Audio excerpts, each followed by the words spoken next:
Still সবই still still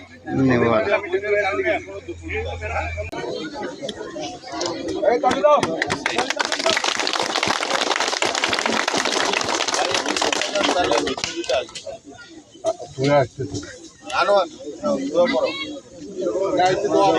জানেন যে আমাদের বিএনপির প্রতিষ্ঠাতা শহীদ রাষ্ট্রপতি জিয়াউর রহমান সময় উনি যখন সরকার পরিচালনার দায়িত্ব পেলেন তখন উনি প্রথমে বাংলাদেশকে কিভাবে উন্নতির দিকে নিয়ে যাওয়া যাবে সেই চিন্তা থেকে, যেহেতু আমাদের দেশ হলো কৃষি প্রধান দেশ, এই জন্য কৃষকদের যাতে করে উন্নয়ন হয়, অধিক ফসল ফলানো যায়, সেই চিন্তা থেকে এই খাল খনন কর্মসূচি নিয়েছেন। এটার বিভিন্ন রকমের উপকারিতা আছে। খাল খননে যেমন সেচ পানির ব্যবস্থা হবে, যাতে করে আবাদ কৃষির সুবিধা হবে, এছাড়াও আপনার এখানে একটা কর্মসংস্থান হবে এবং এই পানিতে আমরা মৎস্য চাষ করতে পাবো, খালের দুধারে গাছ লাগাতে পাবো, ফলের গাছ লাগাতে পাবো। এইসব চিন্তা থেকে আপনারা জানেন যে জিয়াউর রহমান সাহেব যখন শহীদ রাষ্ট্রপতি জিয়াউর রহমান সাহেব যখন দেশ পরিচালনার দায়িত্ব পান, তার আগে কিন্তু ৭৪ সালে একটা দুর্ভিক্ষ হয়েছে, আর ওনার এই উদ্যোগের কারণে দেশ খাদ্যে স্বয়ংসম্পন্ন হয়েছিল এবং আমরা আমাদের খাদ্য উদ্বৃত্ত হয়েছিল। তো তাই এখন আমাদের নেতা বর্তমান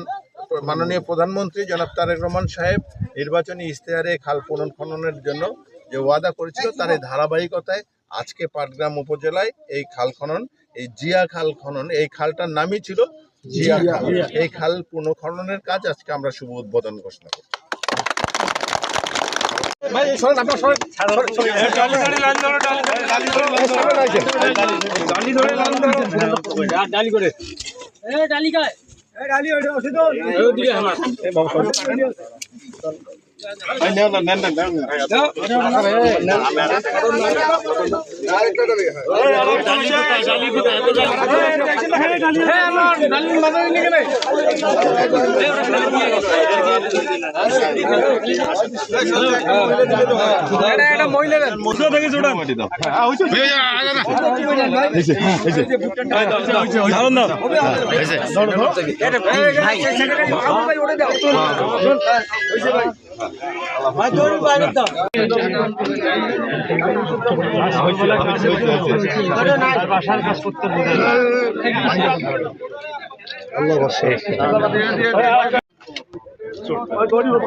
রোদের কারণে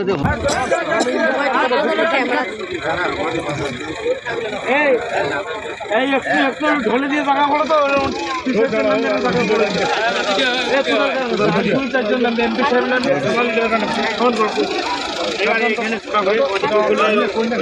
সবই